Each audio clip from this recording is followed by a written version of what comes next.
여러분 안녕하세요. 씨알쌤이에요. 오늘은 강호환정가에 해당하는 시조 4편을 좀 공부를 해 볼 겁니다. 선생님이 지금 처음 영상을 찍는 거고요. 오늘은 대추볼 붉은 골짜기로부터 시작을 해서 연이어서 4편을 찍을 건데 그 4편에 드러나는 강호환정가의 성격이 어떤 건지 자연이 우리 조상들에게 어떤 모습으로 비춰지고 있었는지, 자연은 우리 조상들에게 어떤 것들을 제공해 주고 있었는지, 어떤 마음으로 자연과 함께 했는지, 이런 것들 여러분들이 생각하면서 영상을 좀 보시고 공부하신다면 굉장히 좋을 것 같습니다. 자, 선생님이 강호원정가라는 이야기를 먼저 했어요. 여러분, 이 표현이 좀 낯서신가요?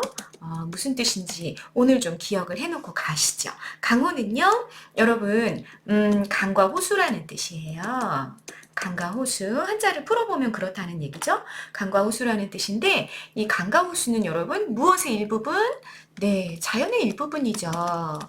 자, 자연의 일부분을 가지고 한자어가 만들어졌어요. 그랬을 때 우리는 그냥 어떻게 해석하시면 되냐면 자연이야 이렇게 해석하시면 돼. 우리는 이런 것들을 대유법이라고 이야기하거든요. 대유법 부분으로 전체를 대표한다 이런 뜻이죠.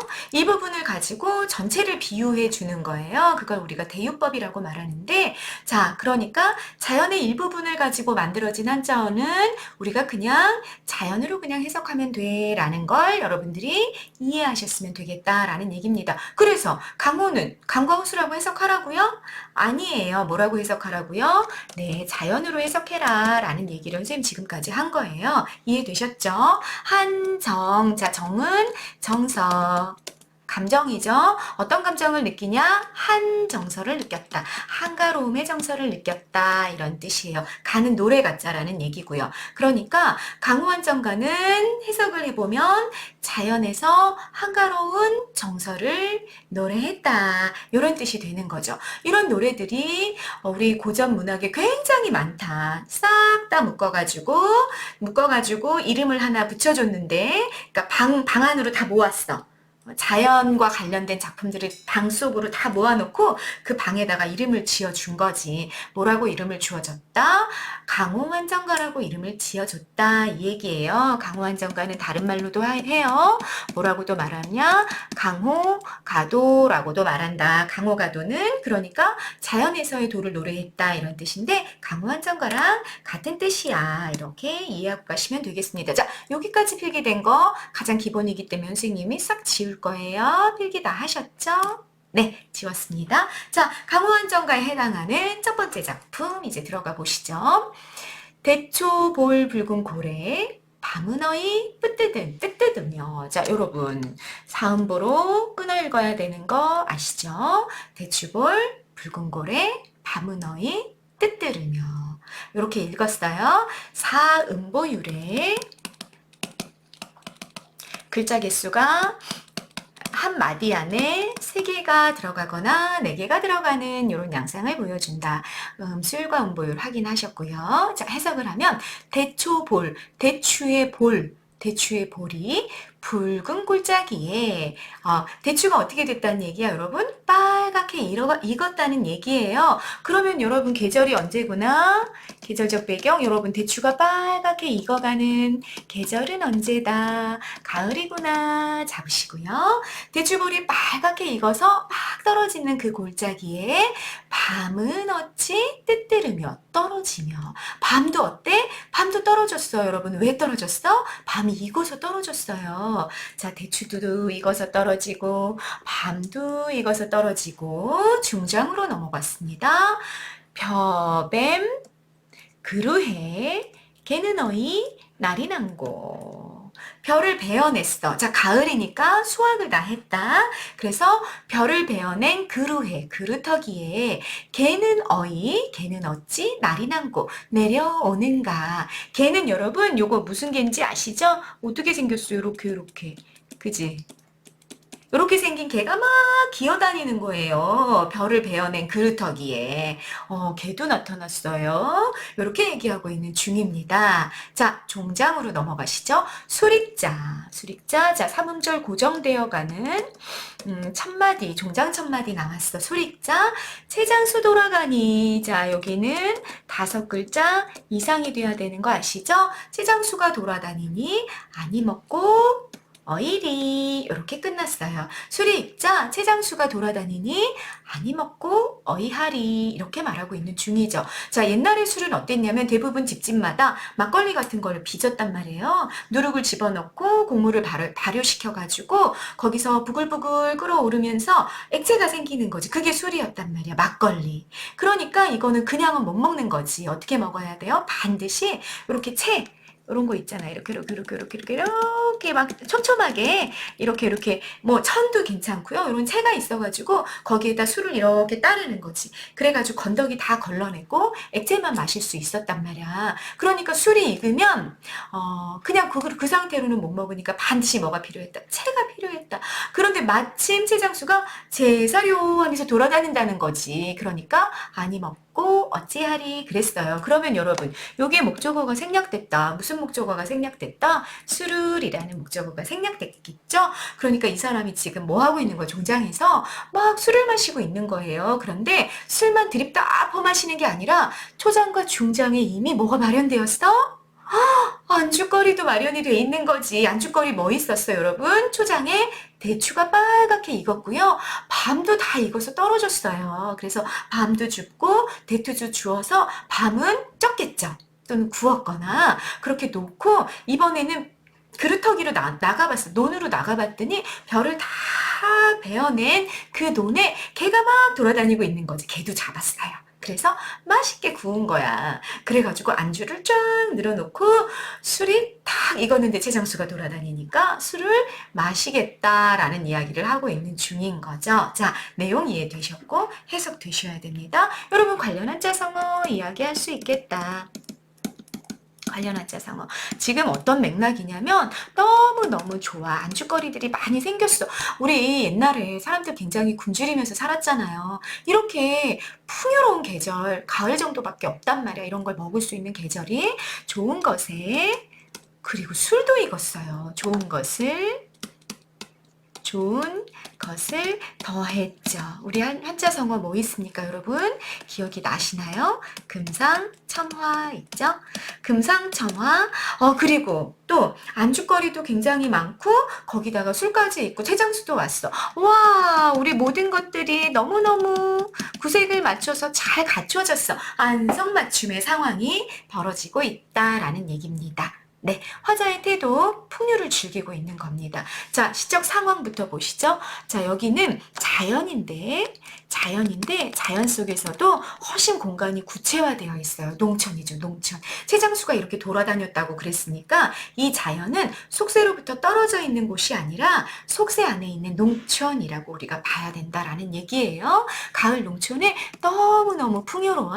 그 속에서 화자는 뭐 하고 있어요? 풍류를 즐기고 있다. 풍류? 어떻게 알 수 있다, 여러분? 자, 풍류는 별표 5개짜리 가야 돼요. 자, 자연을 즐기는 작품 속에서 이렇게 풍류를 즐기는 내용들이 굉장히 많다. 그러면 자, 특히 풍류를 즐기고 있는 것과 관련된 단어들은 여러분들이 머릿속에 기억을 좀 해놓고 가셔야 된다라는 이야기를 선생님이 영상에서 굉장히 많이 했습니다. 오늘 처음 보는 친구들이 있다면 선생님이 오늘 얘기해주는 단어 기억하고 가시고요.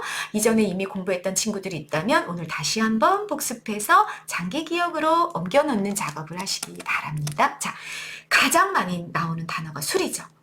풍류라는 건 놀고 즐긴다는 뜻이기 때문에 자, 놀고 즐길 때 우리 조상들 뭐가 없으면 안 됐어? 술이 없으면 안 됐어요. 그래서 술 기억하고 가시고요. 그리고 양반시가에서 이야기들은 이제 술 이야기를 많이 하는데 뭐 이런 작품들 빼고 이제 글쎄요, 한 40% 될까요? 그런 작품들은 보면은 양반들이 반드시 술 마실 때 누가 있었냐면 옆에 기생들이 있었던 거죠. 그래서 여자.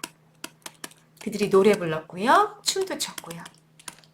술, 여자, 노래, 춤 이런 것들 연결해서 풍류와 관련되어 있는 단어다라고 기억해 놓고 가시면 되고요. 그리고 정말 흥겨웠죠? 흥이라는 단어, 흥과 관련돼서 놀다, 즐기다 라는 서술어들도 기억하고 가시면 되겠고요.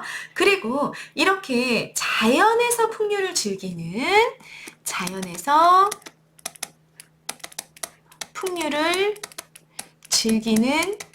주인공을 양반 시가에서는 어떻게 설정해 놓는 경우가 굉장히 많았냐면 어부로 설정해 놓는 경우들이 굉장히 많았어요.